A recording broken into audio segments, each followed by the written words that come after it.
There's a wee car park here. You go through the barrier just on the road there and then take a left turn through the forested section here. So the first part of the walk from the car park through the forested area on a single track. Not too bad. So the path's begun to widen. You'll see a wee crossroad here. Just cycle up to the main track here and take a right. You're onto a Land Rover track. Just go at the narrow path. We're now on a Land Rover track and it's quite flat to begin with. Just continue along here. So just over a mile, the route splits. Don't be fooled and take the path to the right. I've done that before. A lot of erosion, not great for a bike. Take the steepest section up here, which will eventually bring you back down.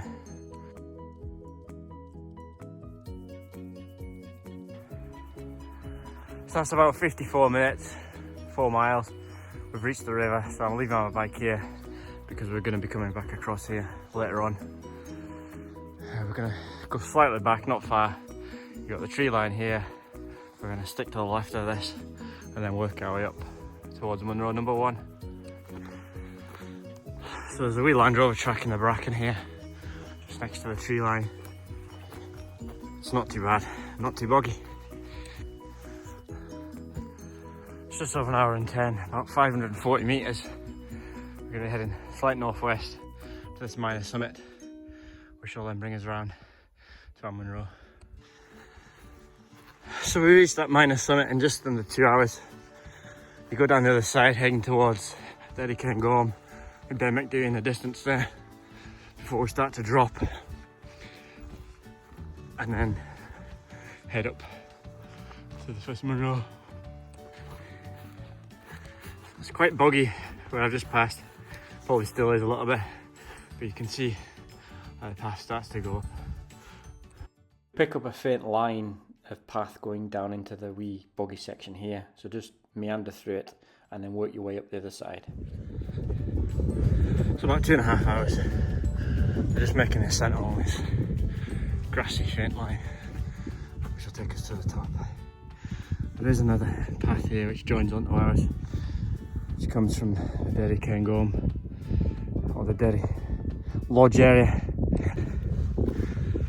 So about 2 hours and 50 minutes, 7 miles, just about reaching Munro number 1.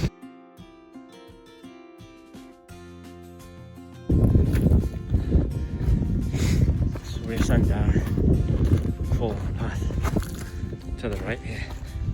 That's just a minor summit to the left. You can go either way. Continue along this path until it ends, pretty much. So the path kind of ends in this boggy section, still very faint. You see the minor summit just ahead. Aim towards that to avoid the boggy section here, and then we'll take a left turn. A short section of bog there. Now it's a little bit grassier. We're just aiming towards the summit. Probably a little bit more bog ahead, but hopefully not too bad. I've picked up a wee path here for the final push to the summit. Could have probably picked up it earlier, but with the fog, I decided to just go straight up. Wasn't great views at the summit, but you could still see ahead. Let's reach the summit of number 2. Just continue along on the plateau before we start to descend again shortly to the right hand side. So descent's very rocky here. It's windy, foggy. There's a faint outline of where you're going, but just slowly descent on the rocky section. The path disappears and it's boggy to the right, so I'm keeping to the left. I'm going to go around and try and avoid some of this bog. It's like you're in a boggy section for a long period of time, very grassy. So we're out of that boggy section, on a flash grass section just now, heading towards these rocks. So we're just going to go straight up and onto the top. A long slog to get to a very flat top of the Munro with very limited views. That's the third Munro done. We're just heading towards Beinn, and got the drop to the right there, so we're just continuing straight along the top here. It's a flat section, but a slight descent, sorry. Just following the grassy, snowy footprints currently. Bit of a view.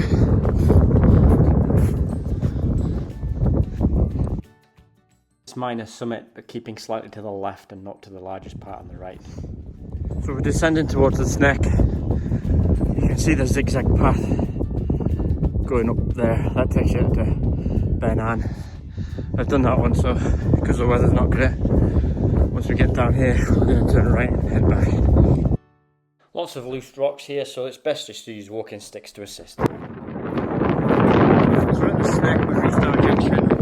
We're taking the right and heading back down into the valley.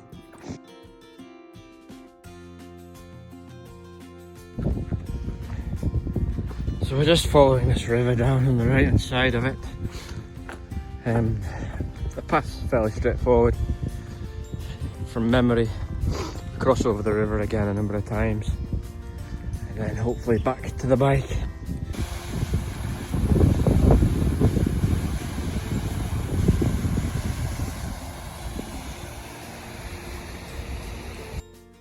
The waterfall, you'll reach this very flat, gravelly path, staying on it for quite some time. So we're taking a right turn here, faint path. We're going to follow this down. Don't deviate from it, although it looks like the path's over there. You stay on it. There's a number of options here. So the path just comes to the wee river here. Just have to find the best place to cross. So the path will drop again now into this forested area before it meets up with the river adjacent to where we left my bike. So this is the forest trail. It will lead us down to the river shortly. It's not bad. Boggy in a couple of places, but that's it. Final river crossing approach. In Spate it can be pretty bad, but it doesn't look too bad today. After a long walk, you'll be glad to see your bike to cycle along the Land Rover track we came down originally.